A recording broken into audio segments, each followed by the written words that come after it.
For the same, a street. Nay, we will slink away in supper time, disguise us at my lodging, and return all in an hour. We have not made good preparation. We have not spoke as yet of torchbearers. 'Tis vile, unless it may be quaintly ordered, and better in my mind not undertook. 'Tis now but 4 o'clock. We have 2 hours to furnish us. Friend Lancelot, what's the news? And in it shall please you to break up this. It shall seem to signify. I know the hand, in faith, 'tis a fair hand, and whiter than the paper it writ on is the fair hand that writ. Love news, in faith. By your leave, sir. Whither goest thou? Marry, sir, to bid my old master, the Jew, to sup tonight with my new master, the Christian.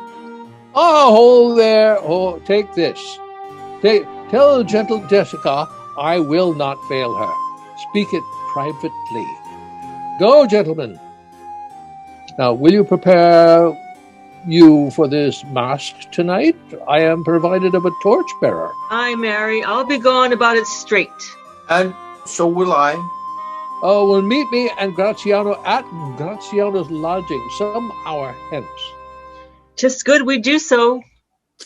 Was not that letter from fair Jessica? Well, I must needs tell thee all. She hath directed how I shall take her from her father's house, what gold and jewels she is furnished with, what page's suit she hath in her readiness.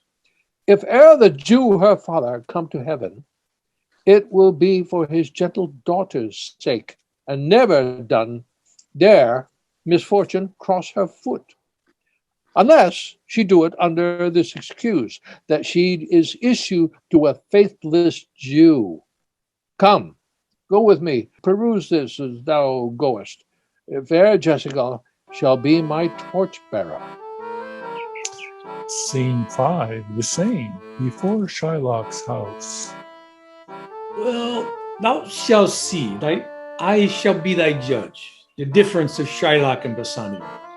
But Jessica, thou shalt not gourmandize as thou hast done with me. What, Jessica? And sleep and snore and rend apparel out. What, Jessica, I say? Why, Jessica? Bids thee call. I do not bid thee call. Your worship was wont to tell me that I could do nothing without bidding. Call you? What is your will? I am bid forth to supper, Jessica. There are my keys, but wherefore should I go? I am not bid for love. They flatter me. But yet I'll go in hate to feed upon the prodigal Christian. Jessica, my girl, look to my house. I am right loath to go. There is some ill brewing towards my rest, for I did dream of money bags tonight. I beseech you, sir, go. My master doth expect your reproach. So do I his. And they have conspired together. I will not say you shall see a mosque, but if you do, then it was not for nothing that my nose fell a-bleeding on Black Monday last at 6 o'clock in the morning. Falling out of your year on Ash Wednesday was 4 year in the afternoon. What? Are there mass? Hear me, Jessica. Lock up my doors.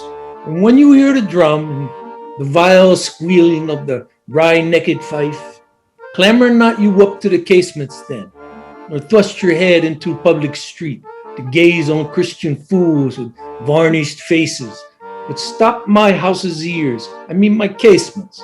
Let not the sound of shallow frappery enter my sober house. By Jacob's staff I swear, I have no mind of feasting for tonight, but I will go. Go you before me, sirrah. Say I will come. I will go before you, sir. Mistress, look out the window for all this. There will come a Christian boy. will be worth a Jewish eye. What says that fool of Hagar's offspring, huh? His words were, "Farewell, mistress," nothing else. The patch is kind enough, but a huge feeder. Snail's slow and profit, and he sleeps by day, more than the wild cat. Drones hive not with me. Therefore I part with him, and part with him to one that would have him help to waste his borrowed purse. Well, Jessica, go in. Perhaps I will return immediately. Do as I bid you. Shut doors after you. Fast bind, fast find. A proverb never stale in thrifty mind. Farewell. And if my fortune be not crossed, I have a father, you a daughter lost. Scene 6, the same. Enter Gratiano and Salarino. Asked, "This is the penthouse under which Lorenzo desired us to make stand. His hour is almost past. And it is a marvel he outdwells his hour, for lovers ever run before the clock. Oh, 10 times faster Venus's pigeons fly to scale love's bonds, new made, than they are wont to keep obliged faith unforfeited. That ever holds, who riseth from a feast with that keen appetite that he sits down. Where is the horse that doth untread again his tedious measures with the unbated fire that he did pace them first? All things that are with more spirit chased than enjoyed. How like a younker or a prodigal the scoffed bark puts from her native bay, hugged and embraced by the strumpet wind. How like the prodigal doth she return with over-weathered ribs and ragged sails, lean, rent and beggared by the strumpet wind." Here comes Lorenzo. More of this hereafter. Sweet friends, your patience for my long abode, nor not I, but my affairs have made you wait. When you shall please to play the thieves for wives, I'll watch as long for you then. Approach. Here dwells my father Jew. Ho, who's within? Who are you? Tell me for more certainly, albeit I swear I know your tongue. Lorenzo, and thy love. Lorenzo certain, and my love indeed, for who love I so much, and now who knows but you, Lorenzo, whether I am yours? Ah, heaven and thy thoughts are witness that thou art. Here, catch this casket. It is worth the pains. I'm glad 'tis night. You do not look on me, for I am much ashamed of my exchange. But love is blind, and lovers cannot see the pretty follies that they themselves commit. For if they could, Cupid himself would blush to see me thus transformed to a boy. Oh, descend, for you must be my torchbearer. What? Must I hold a candle to my shames? They in themselves, good sooth, are too light. Why, 'tis an office of discovery, love, that I should be obscured. So are you, sweet, even in the lovely garnish of a boy. But come at once, for the close night doth play the runaway. We are stayed for at Bassanio's feast. I will make fast the doors and gild myself with some more ducats and be with you straight. Now by my hood, a Gentile and no Jew. Oh, beshrew me, but I love her heartily, for she is wise, if I can judge of her, and fair she is, if that mine eyes be true, and true she is, as she hath proved herself, and therefore, like herself, wise, fair, and true, shall she be placed in my constant soul. Oh, art thou come? Oh, gentlemen, away! Our masking mates by this time for us stay. Who's there? Signor Antonio! Fie, Gratiano! Where are all the rest? 'Tis 9 o'clock and our friends all stay for you. Though mass tonight, winds come about. Bassanio, presently, will go aboard. I have sent 20 out to sea for you. I am glad on it. I desire no more delight than to be under sail and gone tonight.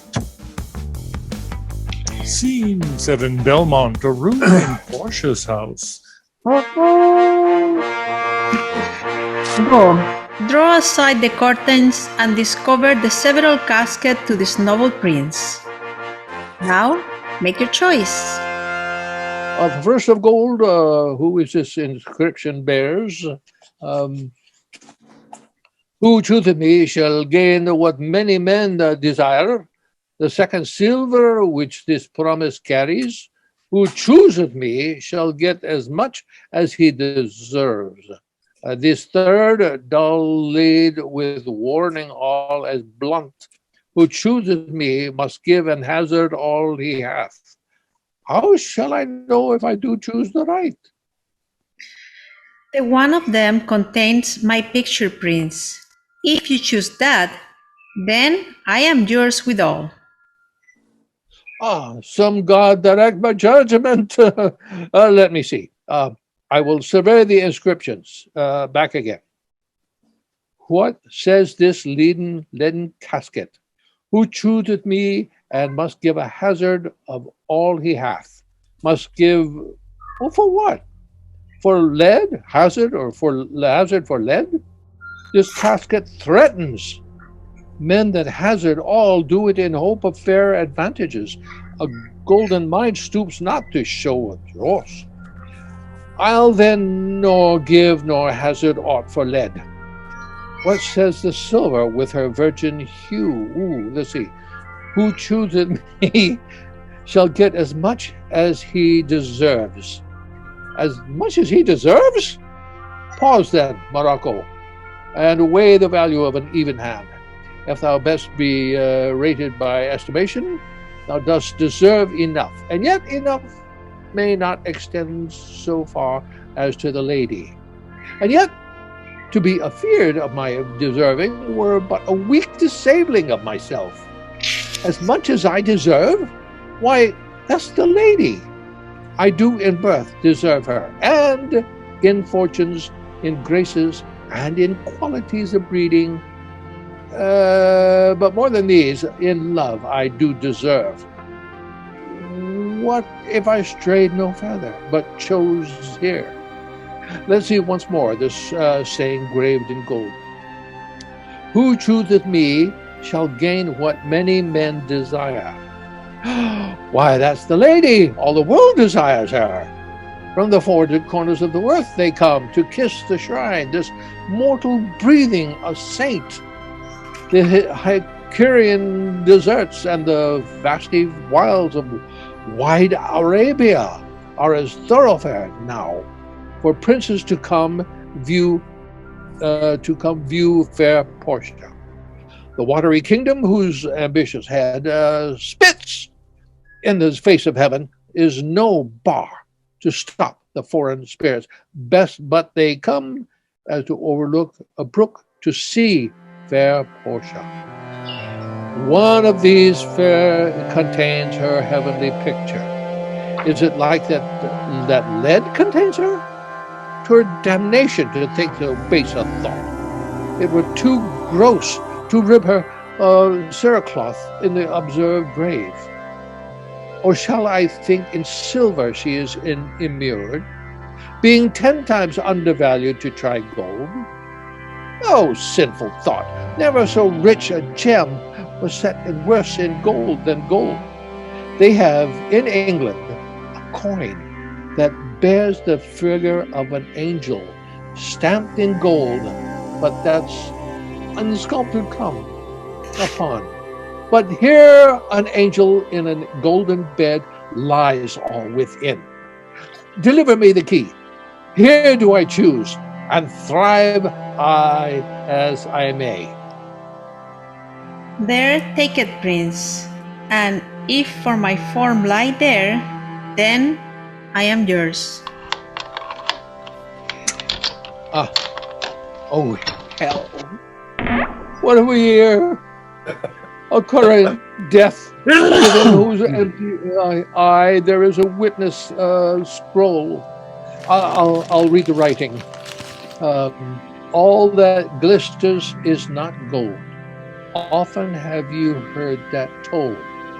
Many a man his life hath sold, but my outside to behold, gilded tombs do worms enfold.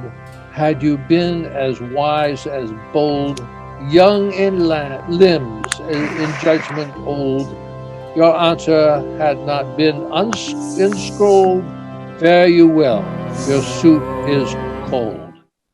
Ah, cold indeed, and labor lost. Then farewell heat, and welcome frost. Portia, adieu. I have grieved at heart to take tedious leave. Thus losers part. Nicely done. A gentle riddance. Draw the curtains. Go. Let all of his complexions choose me so. Scene 8, Venice, a street. Why, man, I saw Bassanio under sail. With him is Gratiano gone along, and in their ship, I'm sure Lorenzo's not. The villain Jew with outcries raised the Duke, who went with him to search Bassanio's ship. He came too late. The ship was under sail, but there the Duke was given to understand that in Blondilo they were seen together, Lorenzo and his amorous Jessica. Besides, Antonio certified the Duke they were not with Bassanio in his ship. I never heard a passion so confused, so strange, outrageous, and so variable. As the dog Jew did utter in the streets, my daughter, my ducats, oh, my daughter, fled with the Christian, oh, my Christian ducats, justice, the law, my ducats, and my daughter, sealed bag, 2 sealed bags of ducats, a double ducat, stolen from me by my daughter, and jewels, 2 stones, too rich, the precious stone, stolen by my daughter, justice, find the girl, she hath the stone upon her and the ducats. Why, all the boys in Venice follow him, crying, his stones, his daughter, and his ducats. Let good Antonio keep his day. Look, he keeps his day, or he shall pay for this. Mary well remembered. I reasoned with a Frenchman yesterday who told me in the narrow seas that part the French and English there miscarried, the vessel of our country richly fraught. I thought upon Antonio when he told me, and wished in silence it were not his. You were best to tell Antonio what you hear. Yet do not suddenly, for it may grieve him. A kinder gentleman treads not the earth. I saw Bassanio and Antonio part. Bassanio told him he would make some speed of his return. He answered, do not so. Slumber not business for my sake. Bassanio, but stay the very ripening of the time. And for the Jew's bond which he hath of me, let it not enter in your mind of love. Be merry and employ your chiefest thoughts to courtship in such fair ostents of love, and shall conveniently become you there. And even there, his eyes being big with tears, turning his face, he put his hand behind him, and with affection wondrous sensible, he wrung Bassanio's hand, and so they parted. Oh, I think he only loves the world for him. I pray thee, let us go and find him out, and quicken his embraced heaviness with some delight or other. Do we so? Scene 9, Belmont, a room in Portia's house. Quick, quick, I pray thee, draw the curtain straight. The Prince of Aragon hath taken his oath, and comes to his election presently. Behold, there stand the caskets, noble prince. If you choose that therein I am contained, straight shall our nuptials rite be solemnized. But if you fail, without more speech, my lord, you must be gone from hence immediately. I am enjoined by oath to observe 3 things. First, never to unfold to any one which casket 'twas I chose. Next, if I fail of the right casket, never in my life to woo a maid in a way of marriage. Lastly, if I do fail in fortune of my choice, immediately to leave you and be gone. To these injunctions, every one that swear, that comes to hazard for my worthless self. And so have I addressed me. Fortune now to my heart's hope, gold, silver, and base lead. Who chooseth me must give hazard all he hath. You shall look fair ere I give or hazard. What says the gold chest? Ha! Let me see. Who chooseth me shall gain what may men desire, what many men desire, and that many may be meant by the fool multitude that I chose by show, not learning more than the fond eye doth teach, which prize not to the interior, but like the marlet builds in the weather on the outward wall, even in the force of road of casualty, I will not choose what many men desire, because I will not jump with common spirits, and rank me with the barbarous multitudes.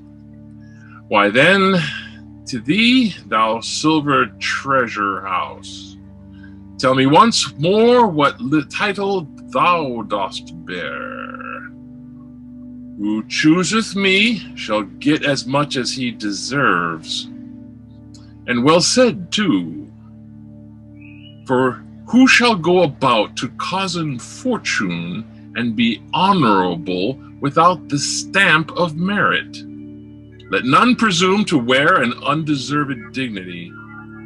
Oh, that estates, degrees, and offices were not derived corruptly, and that clear honor were purchased by the merit of the wearer. How many then should cover that stand bare? How many be commanded that command? How much low peasantry should then be gleaned from the true seed of honor? And how much honor picked from the chaffs and ruin of the times be new varnished?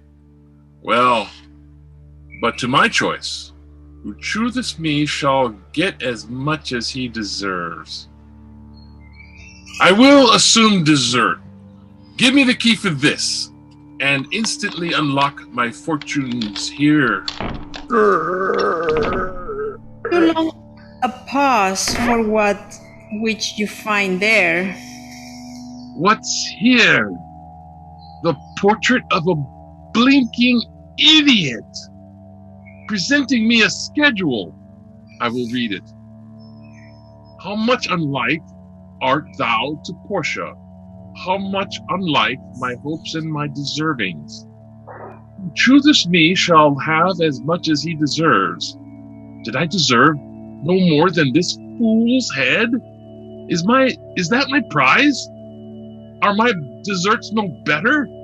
To offend and judge are distinct offices, and of opposite natures. What is here?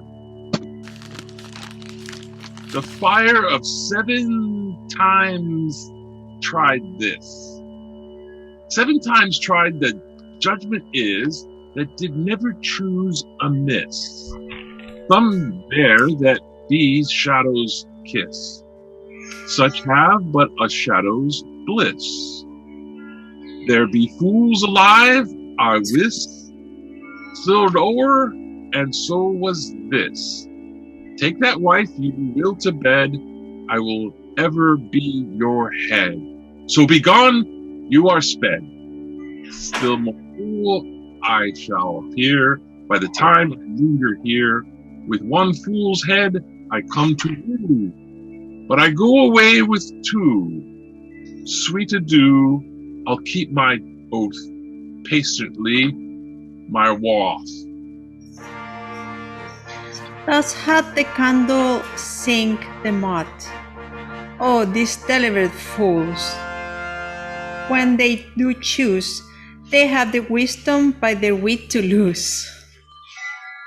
The ancient saying is no heresy. Hanging and wiving goes with destiny. Come, draw the curtain, Nerissa. Where's my lady? Here, what will my lord?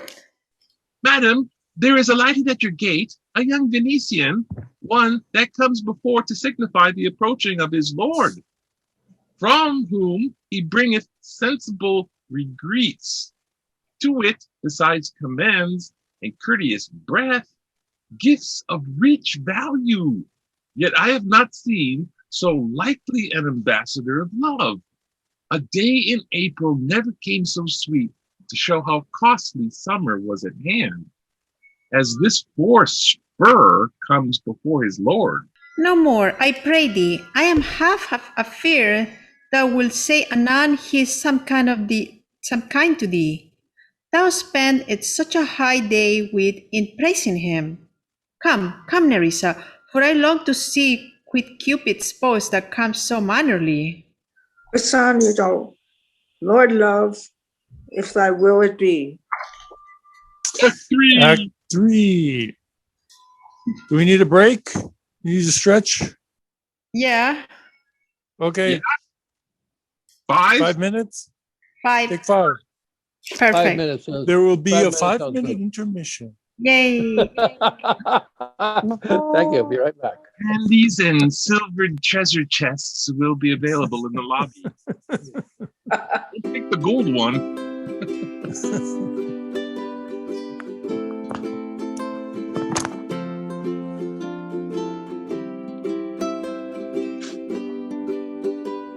I said I now have 3 dogs with me. Someone has a cat. Wait. Linda. See? Background to the dogs. Oh. I'm looking at them right now, can't you tell? I'm getting the Brady Bunch. The Brady Bunch technique. If I look over, let's see. If I look at this, that's Linda. The light bulb. Just like I figure out where. Let's see. Here, watch this. You'd be. Oh, there's David down there. Oh, see David down there. Let's see this direction. So, there's Richard over there. Hey, Richard. Linda, I got my dogs with me. See in the background? Hopefully. Oh, I see your dog. Yeah. They all came That's in your when cat, too. I love They your all cat. came in when I opened the door. The cattail coming out of your head. I know. You know, this cat hates the camera. She can't stand being recorded. And it's funny that she just came here and is posing for you guys. She's just She's she like, really likes it. Gigi. Oh. How many cats do you have, Linda? Oh, I have a lot of cats. And then, you know, the North Shore, we have so many cats. A lot of cats. It's good, you know. Cats are nice. They're like, all of North Shore. Cats you are mean? great. what? All in North Shore? Like, Yeah. I'm sure they like the flood up. That must have been horrible. Yeah, they probably. Well, I live on the mountain, so it wasn't really a problem here, but I guess they have to hide on the trees in the other side. You know. Yeah, they would have done something. Yeah. They're smart, you know. They have 9 lives. They do. They do. Excuse me. I gotta go check on my other kitty cat. Actually, it's like. He's wondering what's happening. I only pretend not to like cats.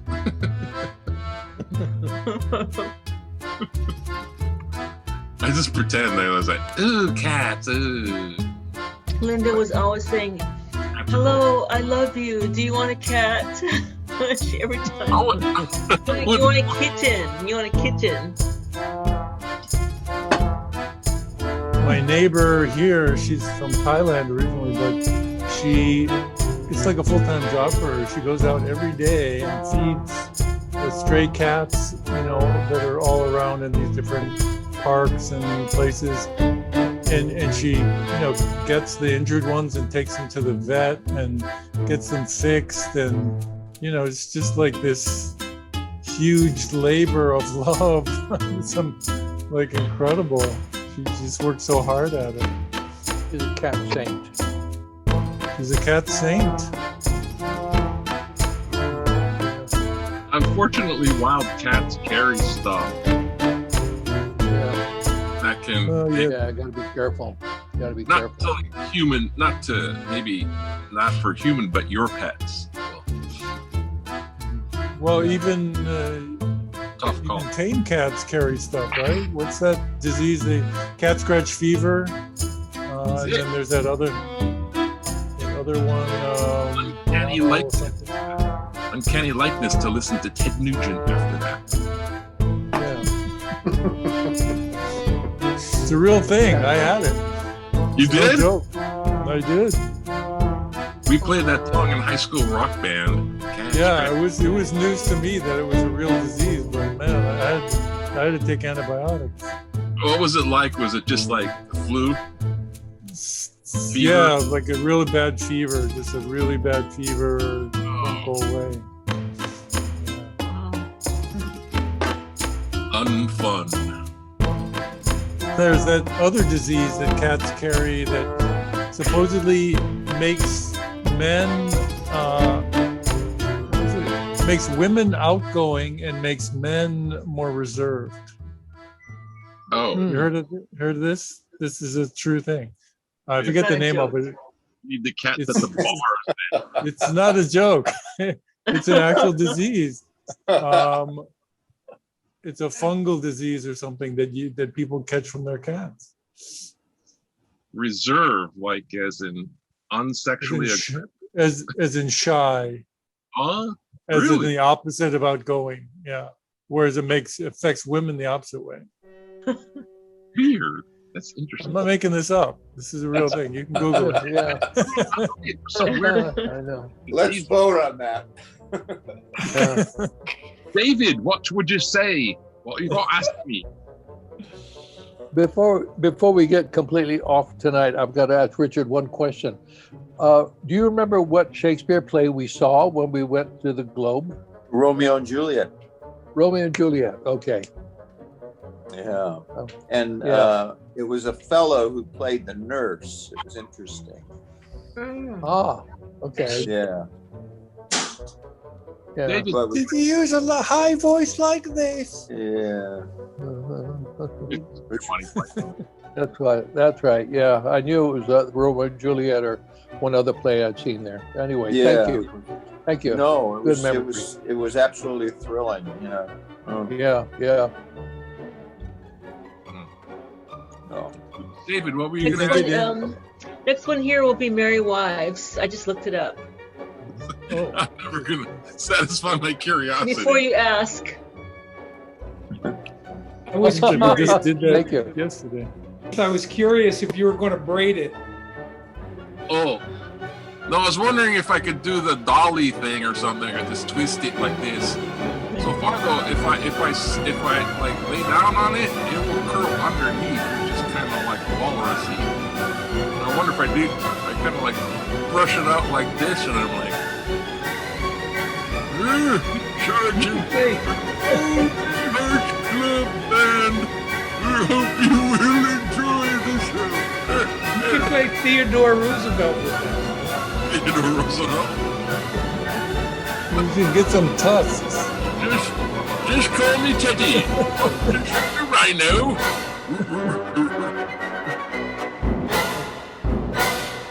Yeah. we're all here. Actors to the stage. Actors to the stage. Act 3. Scene 1, Venice, a street. Now, what news on the Rialto? Why, yet it lives there unchecked that Antonio hath a ship of rich lading wracked on the narrow seas. The Goodwins, I think they call the place. Very dangerous flat, and fatal, where the carcasses of many a tall ship lie buried, as they say, if my gossip report be an honest woman of her word. I would she were a lying gossip, in that as ever napped Ginger made her neighbors believe she wept for the death of a third husband. But it is true, without any slip of proximity or crossing the plain highway of talk, that the good Antonio, the honest Antonio, oh, that I had a title good enough to keep his name company. Come, the full stop. Ha! What sayest thou? Why, the end is he hath lost the ship. I would it might prove the end of his losses. Let me say amen betimes, lest the devil cross my prayer, for here he comes in the likeness of a Jew. How now, Shylock? What news among the merchants? You know none so well as you of my daughter's flight. That's certain. I for my part knew the tailor that made the wings she flew withal. And Shylock, for his own part, knew the bird was fledged, and then it is the complexion of them all to leave the dam. She is damned for't. That's certain, if the devil may be her judge. My own flesh and blood to rebel. Out upon it, old carrion, rebel it at these years. I say my daughter is my flesh and blood. There is more difference between thy flesh and hers than between jet and ivory, more between your bloods than there is between red wine and Rhenish. But tell us, do you hear whether Antonio have had any loss at sea or no? There I have had another bad match. A bankrupt, a prodigal, who dares scarce show his head on the Rialto, a beggar that used to come so smug upon the mart. Let him look to his bond. He was wont to call me usurer. Let him look to his bond. He was wont to lend money for a Christian courtesy. Let him look to his bond. Why, I am sure if he forfeits thou wilt not take his flesh. What's that good for? To bake fish withal. If it will feed nothing else, it will feed my revenge. He hath disgraced me and hindered me 500,000, laughed at my losses, mocked at my gains, scorned my nation, thwarted my bargains, cooled my friends, heated my enemies. And what's his reason? I am a Jew. Have not a Jew eyes? Have not a Jew hands, organs, dimensions, senses, affections, passions, fed with the same food, hurt with the same weapons, subject to the same diseases, healed by the same means, warmed and cooled by the same winter and summer as a Christian is? If you prick us, do we not bleed? If you tickle us, do we not laugh? If you poison us, do we not die? And if you wrong us, shall we not revenge? If we are like you in the rest, we will resemble you in that. If a Jew wrong a Christian, what is his humility? Revenge. If a Christian wrong a Jew, what should his sufferance be by Christian example? Why? Revenge. The villainy you teach me, I will execute, and it shall go hard, but I will better the instruction. Gentlemen, my master Antonio is at the house, and he desires to speak with you both. We have been up and down to seek him. Here comes another of the tribe. A third cannot be matched unless the devil himself turn Jew. How now, Tubal? What news from Genoa? Hast thou found my daughter? I often came where I did hear of her, but I cannot find her. Why, there, a diamond gone. Cost me 2,000 ducats in Frankfurt. The curse never fell upon our nation till now. I never felt it till now. 2,000 ducats in that, and other precious jewels. I would my daughter were dead at my foot and the jewels in her ear. Would she was hearsed at my foot and the ducats in her coffin. No news of them? Why so? Okay, Tubal. Why so? And I know not what's spent in the church. Why thou loss upon loss? The thief gone with so much. So much to find the thief, and no satisfaction, no revenge, no in luck stirring but what lights on my shoulders, no sighs but of my breathing, no tears but of my shedding. Yes, other men have ill luck too, Antonio, as I have heard in Genoa. What? Ill luck? Ill luck? Hath an argosy cast away, coming from Tripolis.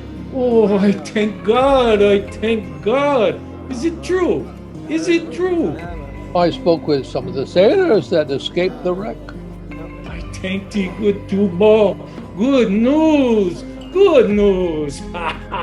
Where? In Genoa? Your daughter spent in Genoa, as I heard, one night 80 ducats. That's the dagger in me.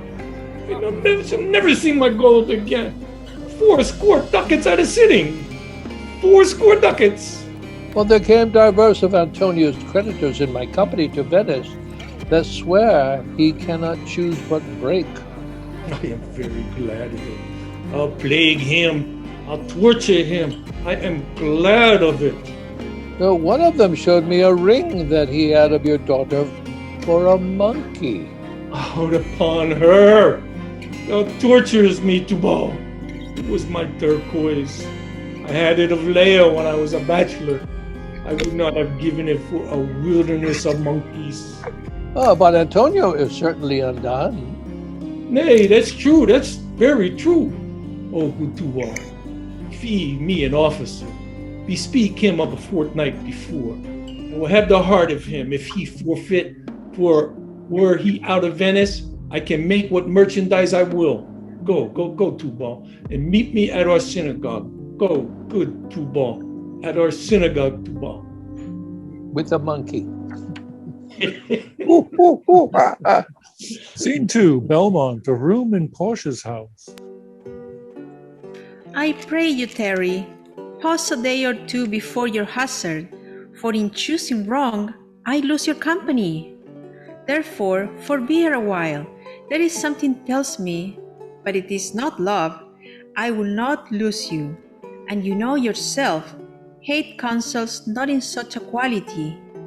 But lest you should not understand me well, and yet a maiden had no tongue, but thought, I will detain you here for some month or two before you venture for me.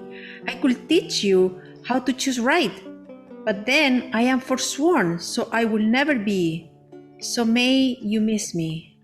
But if you do, you will make me wish a sin that I had been forsworn. Be sure your eyes, they have overlooked me and divide me.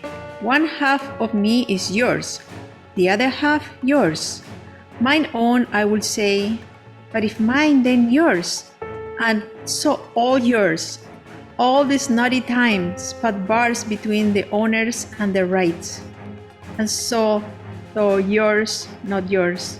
Prove it so. Let's fortune go to hell for it, nor I. I speak too long, but this to pace the time, to etch it, and to draw it out in length, to stay from your election. Oh, let me choose. For as I am, I live upon the rack. Upon the rock, Bassanio? Then confess, what treason there is mingled with your love? None but that ugly treason of mistrust, which makes me fear the enjoying of my love. There may as well be amity in life, between snow and fire as treason and my love. Aye, but I fear you speak upon the rack, where men are forced to speak anything. Promise me life, and I'll confess the truth. Well then, confess and leave. Confess and love have been the very sum of my confession. Oh, happy torment, when my torturer doth teach me answers for deliverance. But let me to my fortune and the caskets. Away then, I am locked in one of them. If you do love me, you will find me out. Nerissa and the rest stand all aloof. Let music sound what he doth make his choice. When Then if he lose, he makes a swan-like end, fading in music. That the comparison may stand more proper, my eyes should be the stream, and worthy deathbed for him. He may win, and what is music then? Then music is even as the flourish when true subjects bow to a new crowned monarch. Such it is, as are those dulcet sounds in break of day, that creep into the dreaming bridegroom's ear and summon him to marriage. Now he goes with no less presence, but with much more love than young Alcides, when he did redeem the virgin tribute paid by howling Troy to the sea monster. I stand for sacrifice. The rest aloft are the Dardanian wives, which blaring visages come forth to view the issue of the exploit. Go, Hercules, live thou, I live, with so much more dismay I view the fight than thou hast make the fray. The fray. No,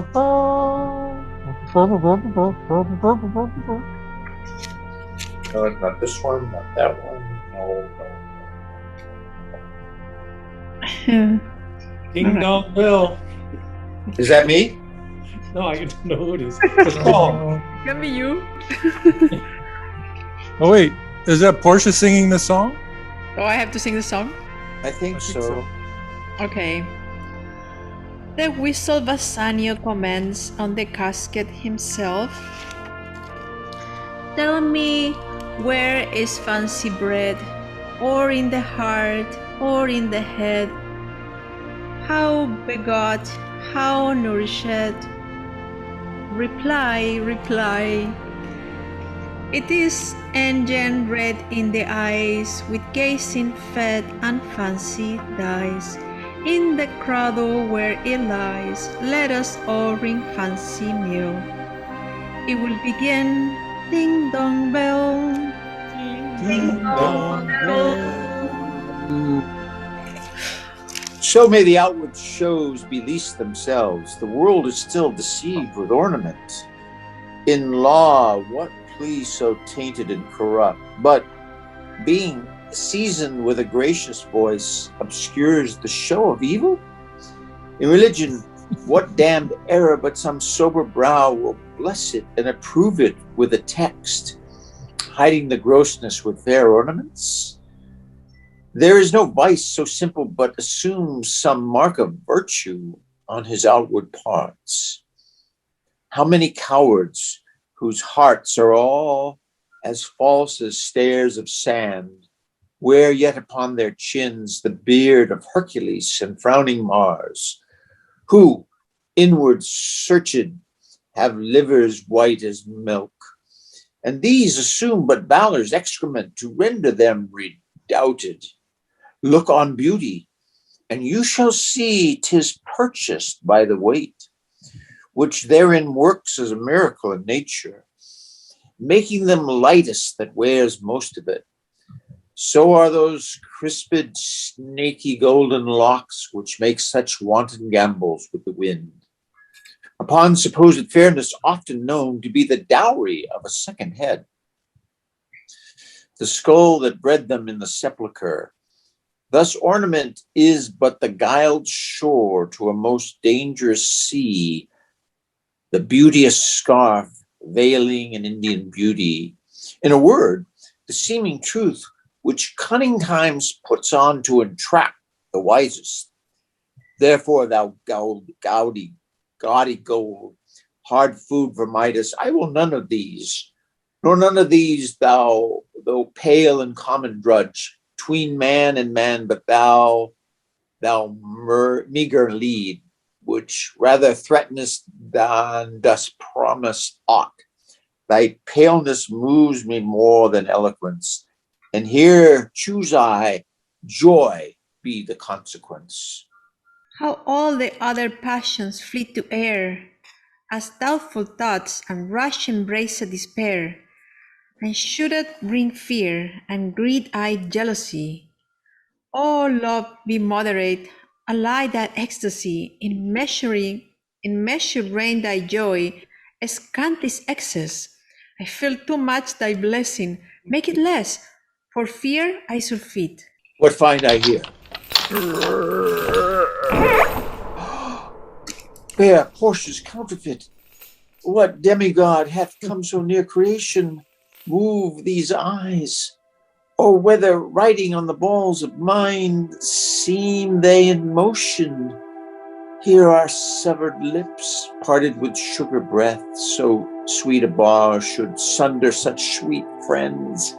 Here in their hairs the painter plays, the spider hath woven a golden mesh to entrap the hearts of men, faster than gnats and cobwebs. But here eyes, how could he see to do them? Having made one, methinks it should have power to steal both his and leave itself unfurnished. Yet look, how far the substance of my praise doth wrong this shadow. In underprizing it, so far this shadow doth limp behind the substance. Here's the scroll, the continent and summary of my fortune. You that choose not by the view, chance as fair as choose as true. Since this fortune falls to you, be content and seek no new. If you be well pleased with this, and hold your fortune for your bliss, turn you where your lady is, and claim her with a loving kiss. A gentle scroll, fair lady, by your leave, like one of two contending in a prize, that thinks he hath done well in people's eyes, hearing applause and universal shout, giddy in spirit, still gazing in a doubt. Whether these pearls of praise be his or no, so thrice fair lady stand I, even so, as doubtful whether what I see be true, until confirmed, signed, ratified by you. You see, my Lord Bassanio, where I stand, such as I am. Though for myself alone I will not be ambitious in my wish, to wish myself much better, yet for you I will be trebled 20 times myself, a thousand times more fair, 10,000 times more rich, that only to stand high in your account. I might in virtues, beauties, livings, friends, exact account, but the full sum of me in sum of something, which to term gross is an unlessoned girl, unschooled, unpractised.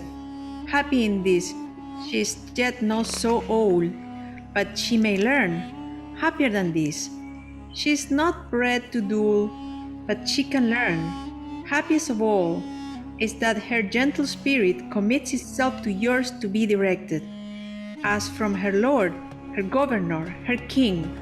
Myself and what is mine to you and yours is now converted. But now I was the lord of this mansion, master of my servants, queen over myself, and even now, but now, this house, these servants, and the same myself are yours, my lord. I give them with this ring, with when you part from, lose, or give away. Let it presage the ruin of your love, and be my vantage to exclaim on you.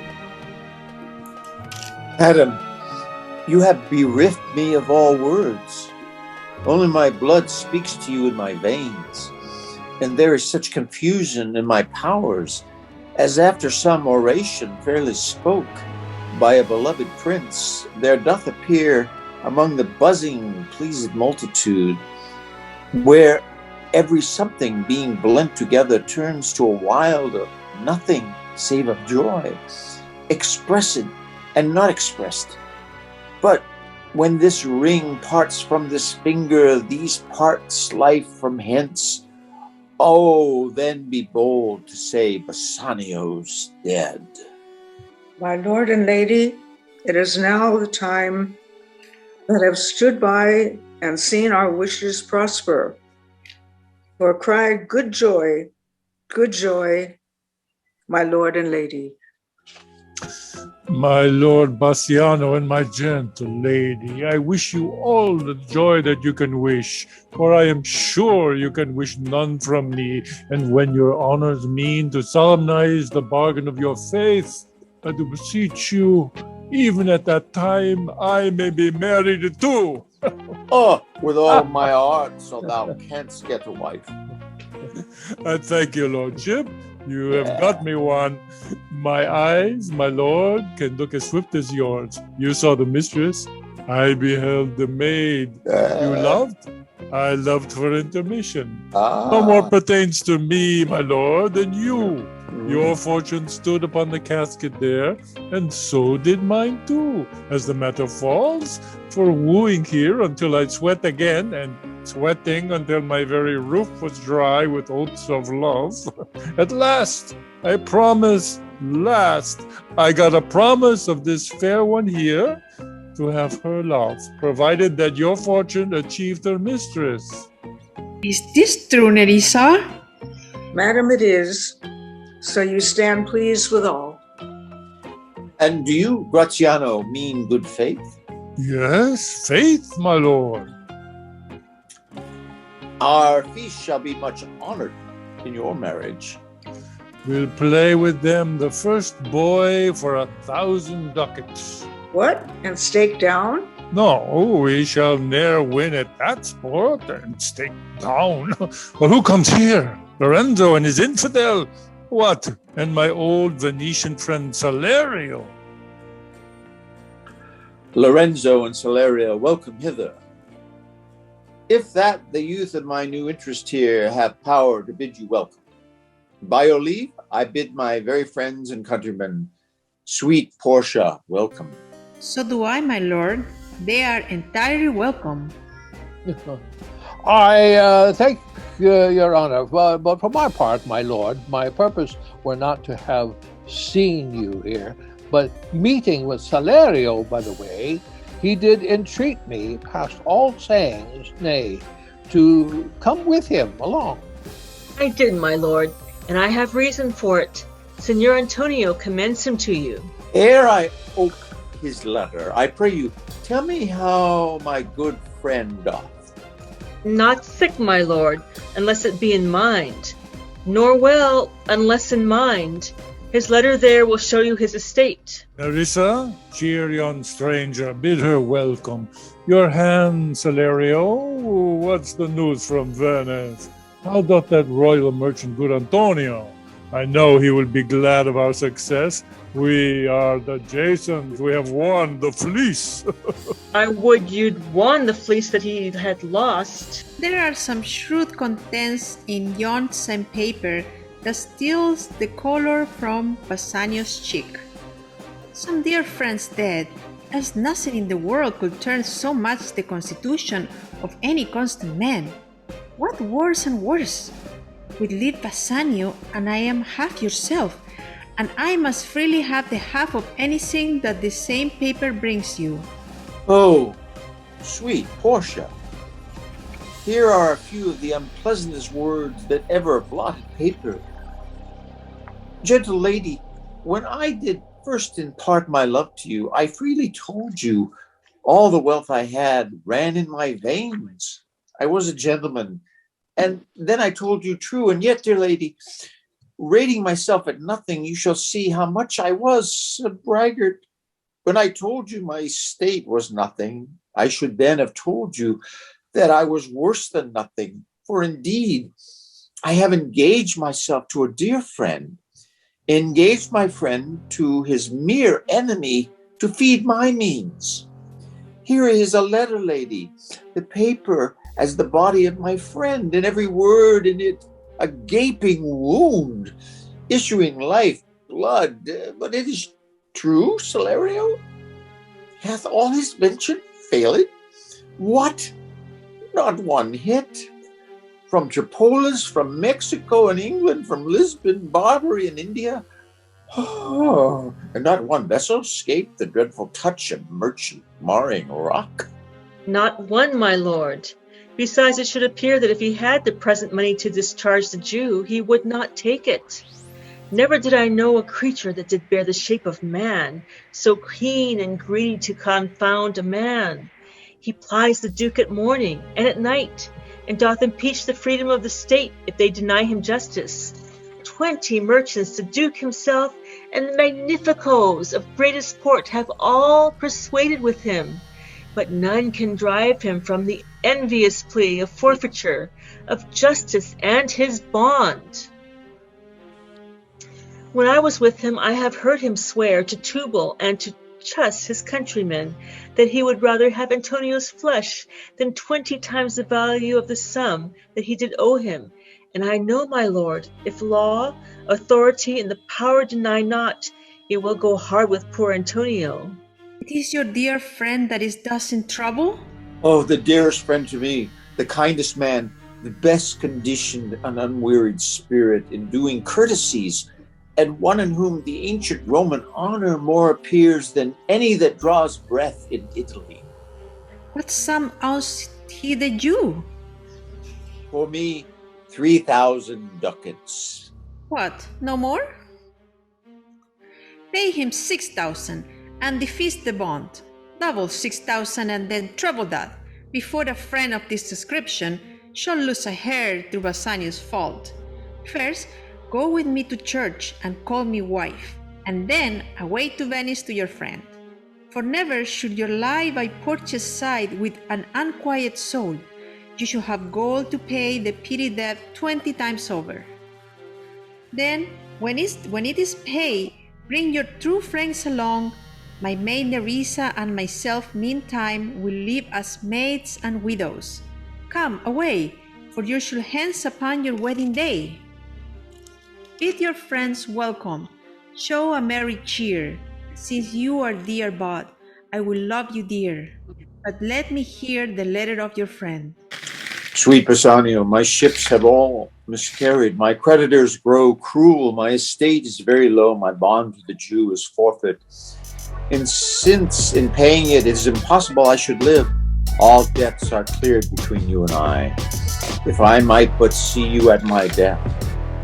Notwithstanding, use your pleasure.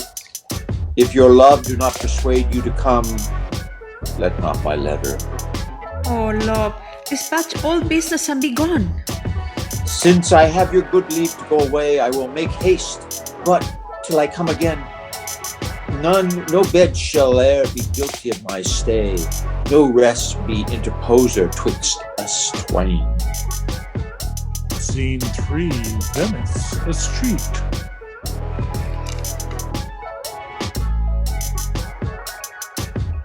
Unmute. David. Oh, Shylock. Unmute. Sorry, I have a dog, so I keep it, near. We all have our... Yeah. Jailer, look to him. Tell not me of mercy. This is the fool that lent out money gratis.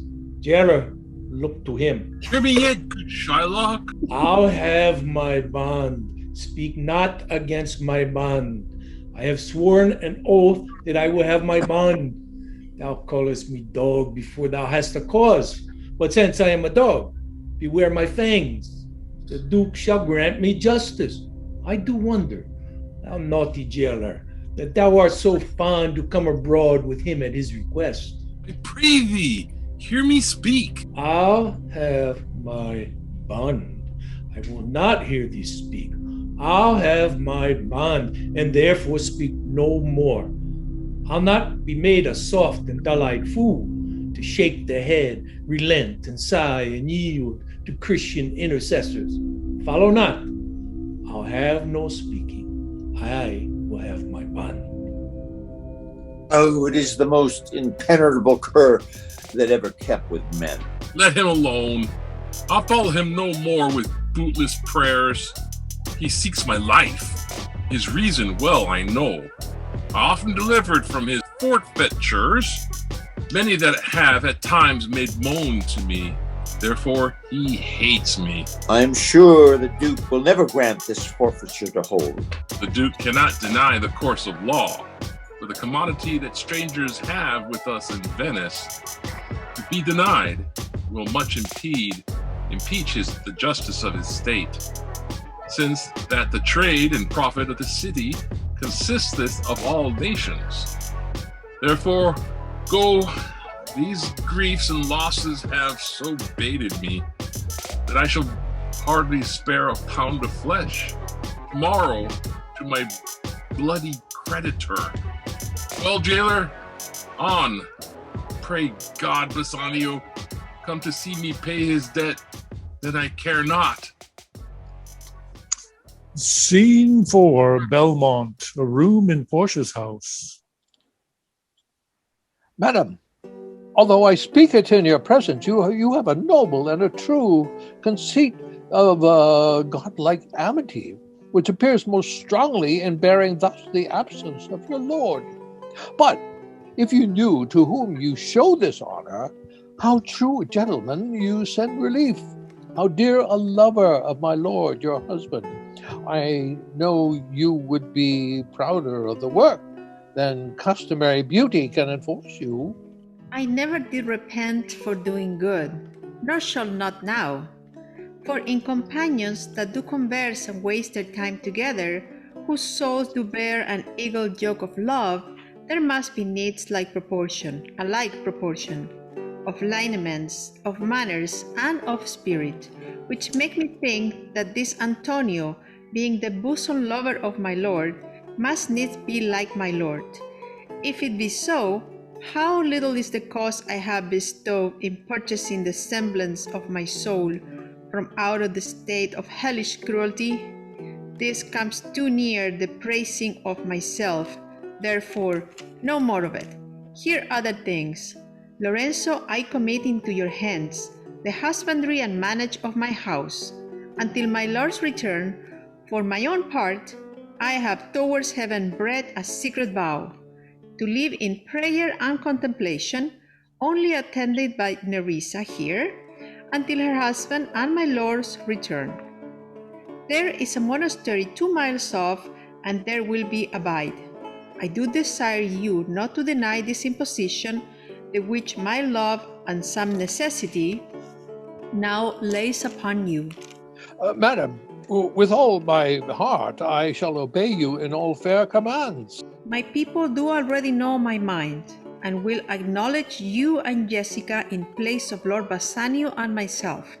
So fare you well till we shall meet again. Fair shots and happy hours attend you on you. I wish her ladyship all heart's content. I thank you for your wish, and I am well pleased to wish it back on you. Fare you well, Jessica. Bye. Now, Balthasar, as I have ever found the honest truth, so let me find this still. Take this same letter, and use thou all the endeavor of a man in speed to Padua, to see thou render this into my cousin's hands, Dr. Bellario.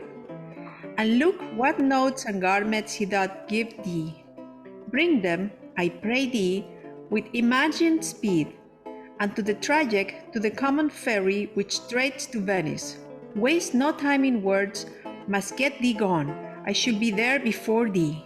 Madam, I go with all convenient speed. Come on, Nerissa, I have work in hand. Thank you, yet no nor off. We'll see our husbands before they think of us. Shall they see us? They shall, Nerissa, but in such a habit that they should think we are accomplished with that we lack. I will hold thee any wager when we are both accounted like young men. I will prove the prettier fellow of the two, and wear my dagger with the braver grace, and speak between the change of a man and boy with a reed voice, and turn 2 mincing steps into a manly stride, and speak of phrase like fine bragging youth, and tell quaint lies how honorable ladies sought my love, which I denying, they fell sick and died. I could not do with all, then I will repent, and wish for all that I had not killed them, and 20 of these puny lies I will tell, that men should swear I have discontinued school above a 12-month. I have within my mind 1,000 rough tricks of these bragging jacks. Now I will practice. Why, shall we turn to men? Fie, what a question's that! If thou wert mere a lewd interpreter. But come, I will tell thee all my whole device when I am in my coach, which stays for us at the park gate, and therefore haste away, for we must measure 20 miles today.